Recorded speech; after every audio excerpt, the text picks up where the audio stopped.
কুল্লু মান আসাল্লাহ ফাহুয়া জাহিল, তাফসীরে ইবনে কাসিরের মধ্যে আছে।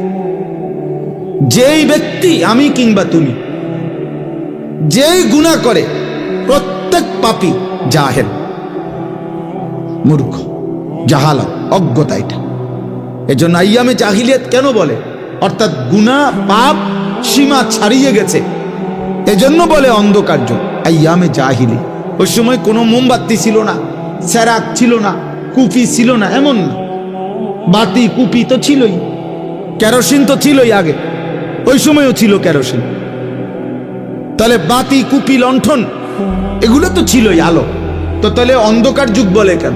অন্ধকার হলো ইনসানিয়াতের অন্ধকার, অর্থাৎ গুনাহ এবং পাপ এইভাবে জওয়ান, বুড়া, নারী, পুরুষ, ঘরে বাইরে, একাকী, প্রকাশ্যে, সবার মাঝে খোলামেলা হয়ে গেছে যে সবাই মিলে একসাথে মদ খাইতেছে, সবাই মিলে যে যাকে পাচ্ছে তার সাথে জিনা করছে, নারী যাকে মন চায় তার সাথে শুইতেছে, পুরুষ যার সাথে মন চায় তার সাথে শুইতেছে।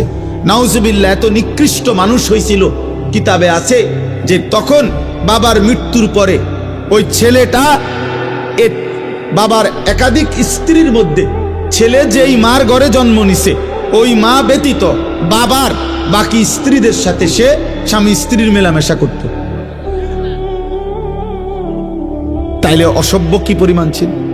অথচ এটাকে তারা কোনো আয়েব মনে করতেছিল না, আয়েব মনে করতেছিল না।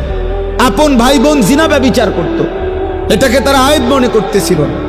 তৎকালীন সময়ে একটা মতবাদ ছিল যে আগুন যেখানেই থাকুক সবার, পানি যেখানেই থাকুক সবার, নারী যেখানেই থাকুক সবার। খোদার কসম, এটা মতবাদ ছিল, এই তিন জিনিস সবার। তাইলে এর জন্য বলে জাহিলিয়া, মানে মানুষের ভিতরে ন্যূনতম মনুষ্যত্ব, ভদ্রতা, জ্ঞান, আখলাক কিছুই ছিল না। এজন্য ভাইয়া আবারও বলি, আমি সব সময় বলি যে কোনো সার্টিফিকেটে মানুষ হয় না, আখলাকে মানুষ, চরিত্রে মানুষ।